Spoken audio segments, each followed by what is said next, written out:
Oh Lord Jesus, oh Lord Jesus. Morning Revival Week 6. No Week 6မှာဘာပြောထားလဲလို့ပြောတဲ့အခါမှာကျွန်တော်တို့ကောင်းကင်ဆိုင်ရာဖတ်ပြီးစုံလင်သည့်အတိုင်းစုံလင်မှုရှိခြင်း။ဒီနေ့ကျွန်တော်တို့ကောင်းကင်ဆိုင်ရာဖတ်ဆိုတဲ့သုံးပါးပေါဘုရားသခင်ကစုံလင်တဲ့အတိုင်းဒီနေ့ကျွန်တော်တို့လည်းပဲစုံလင်စေဖို့ဘုရားကအတူရှိတာဖြစ်ပါတယ်။ဘာကြောင့်လဲလို့ပြောတဲ့အခါမှာလူကောင်းကခရစ်တော်ဖြစ်ပြီးတော့မှခန္ဓာတော်ဖြစ်တဲ့ကျွန်တော်တို့ဒီကစိတ်ပိုင်းတစ်ခုပြီးပါဝင်တဲ့အထင်း၌ခရစ်တော်ဦးကောင်းဖြစ်တဲ့ခရစ်တော်ဒီစုံလင်တဲ့အတိုင်းခန္ဓာကိုယ်ဖြစ်တဲ့အတင်းတော်ထင်း၌စိတ်ပိုင်းတစ်ခုပါဝင်တဲ့ကျွန်တော်တို့ကလည်းစုံလင်စေဖို့ဘုရားသခင်ကအတူရှိနေတာဖြစ်ပါတယ်။ဒါကြောင့်ဒီနေ့ကျွန်တော်မှာ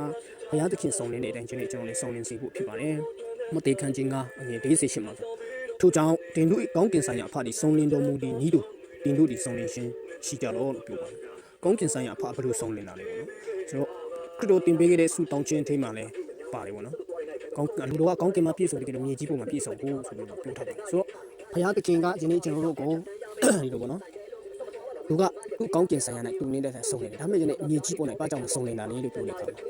ယနေ့ကျွန်တော်တို့တွေကမဆုံးနေလို့ပဲဖြစ်တယ်။ဘာကြောင့်လဲကျွန်တော်တို့ကခရစ်တော်ကိုခံရစိတ်ပိုင်းတစ်ခုအဖြစ်ပါဝင်တဲ့အထေး၌ခရစ်တော်ကဲ့သို့ခရစ်တော်နီးသူခရစ်တော်ဒီကျွန်တော်ထင်းနဲ့အသက်ရှင်ပြီးတော့မှရှင်တန်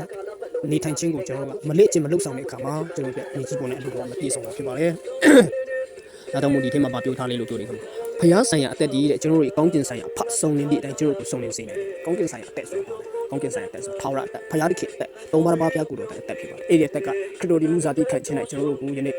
အသက်ပေးတော်ဝိညာဉ်တော်ဖြစ်ဒီကို5545အရာအသက်ပေးတော်ဝိညာဉ်တော်ဖြစ်ယနေ့ကျွန်တော်တို့မှာဒီတိတ်ပေးတော်ဝိညာဉ်တော်ဖြစ်မဆထောက်ပံ့ပေးတဲ့ဝိညာဉ်တော်ဖြစ်စီယံပေးတဲ့ဝိညာဉ်တော်ဖြစ်သိစိတ်ခတ်တဲ့ဝိညာဉ်တော်ဖြစ်ယနေ့ကျွန်တော်တို့ကိုလှုပ်ဆောင်တဲ့အရာကဖတ်ဆုံးနေတဲ့အတိုင်းဆုံးနေစေဖို့ဖြစ်ပါတယ်။လမ်းကြောင်းဖြစ်ပါတယ်။ဆိုတော့ခရစ်တော်ရဲ့အသေးခံရှင်ပြန်ထမြောက်ခြင်းလူသားအသက်ရှင်ခြင်း၌ကျွန်တော်တို့ဒီခရစ်တော်အသက်ရှင်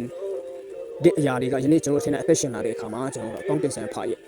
စုံလင်တဲ့အတိုင်းကျွန်တော်တို့စုံလင်စေနိုင်တာဖြစ်ပါတယ်။ဒါကြောင့်ယနေ့ဒီထဲမှာဆိုလို့ရှိရင်ဘုရားသခင်ရဲ့စုံလင်ခြင်းကယနေ့ကျွန်တော်တို့စုံလင်ခြင်းဖြစ်တယ်ဆိုတော့ကျွန်တော်မြင်ရတယ်ပေါ့နော်။အေဖက်ခန်းကြီး၄မှာဆိုရင်ကျွန်တော်တို့အသက်နဲ့ကြီးထွားခြင်းမှတစ်စိတ်ပေါ့နော်။လူတစ်တူအဖြစ်စုံလင်စေဖို့အကြောင်းအရာတွေကိုဖော်ပြထားတဲ့အခန်းကြီးဖြစ်ပါတယ်။ကျွန်တော်ရဲ့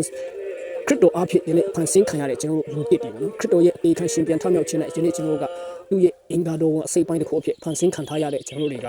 စုံလင်စေဖို့ဘုရားသခင်ကအလိုရှိနေတာဖြစ်ပါတယ်။ဒါကြောင့်ဒီနေ့ကျွန်တော်တို့ကောင်းကင်ဆိုင်ရာအဖဒီယနေ့ကျွန်တော်တို့ကိုစုံလင်စေတဲ့ကျွန်တော်တို့စုံလင်စေဖို့ဖြစ်ပါတယ်။ဟိုယေရှုခရစ်ကိုကိုချစ်ပါတယ်။ကိုဟာကျွန်တော်ကိုနေ့စဉ်တိုင်းမဆာထောက်ပံ့ပေးနေတဲ့တပေတော်ဝိညာဉ်တော်ဖြစ်ဆယံပေးတော်ဝိညာဉ်တော်ဖြစ်တော်လား။စိတ်ခတ်တဲ့ဝိညာဉ်တော်ဖြစ်တဲ့ကောင်ဗိတ်တိတ်ပေးတော်ဝိညာဉ်တော်ဖြစ်တဲ့ကောင်ကျွန်တော်ကိုနေ့စဉ်တိုင်းမဆာထောက်ပံ့ပေးနေတာကကောင်းကင်ဆိုင်ရာအဖကေလို့စုံလင်စေဖို့ဖြစ်ပါတယ်။ယနေ့ကျွန်တော်ရဲ့အသက်ရှင်ခြင်းဘယ်လိုလဲပေါ့နော်။စုံလင်ခြင်းဘုရားလူရောရှိတဲ့အရာ၌ကျွန်တော်ကစုံလင်နေလားဆိုတော့ကျွန်တော်စဉ်းစားရမှာဖြစ်ပါတယ်။ကျွန်တော်လေ့ကျင့်လုပ်ဆောင်ရမှာဖြစ်ပါတယ်။ကျွန်တော်ဘယ်လိုလေ့ကျင့်လုပ်ဆောင်မလဲကျွန်တော်ဝိညာဉ်ထံပြန်လာမယ်ဝိညာဉ်နဲ့ဥဆောင်ခြင်းအတိုင်းကျွန်တော်ကအသက်ရှင်နေဆိုလို့ရှိရင်ကျွန်တော်ရဲ့အသက်ရှင်ခြင်းကစုံလင်လာမှာဖြစ်ပါတယ်။ဒါကြောင့်လည်းကောင်းကင်ဆိုင်ရာဖစုံလင်တဲ့အတိုင်းကျွန်တော်လည်းစုံလင်စေဖို့ဖြစ်တဲ့အတွက်ကြောင့်လို့ဖြစ်ပါတယ်။ယေရှုပြားကိုလိုကိုချစ်ပါရဲ့ယနေ့ကျွန်တော်တို့ကိုလိုပဲစုံလင်စေတော့ကျွန်တော်ကလူသားဇာတိလူသားထဲမှာအသက်ရှင်တဲ့အခါမှာကျွန်တော်လည်းပဲလူသားတွေတော့အသက်ရှင်နေမစုံလင်ဘူးဒါပေမဲ့ဖဘုရားသခင်ရဲ့အသက်ကကျွန်တော်ကိုစုံလင်စေတယ်ဆိုတော့မြင်ရတော့ဘုရားသခင်ကိုချီးမွမ်းပါတယ်ကိုလိုကစုံလင်တော့သူဖြစ်ပါတယ်စစ်မှန်တော့စုံလင်ခြင်းကိုလိုဖြစ်ပါတယ်ဂျေဇုတော်အပြည့်ယနေ့ကျွန်တော်လည်းစုံလင်စေတော့စိတ်ပိုင်းတစ်ခုပြပောင်းခွင့်ရလို့ချီးမွမ်းပါတယ်အာမင်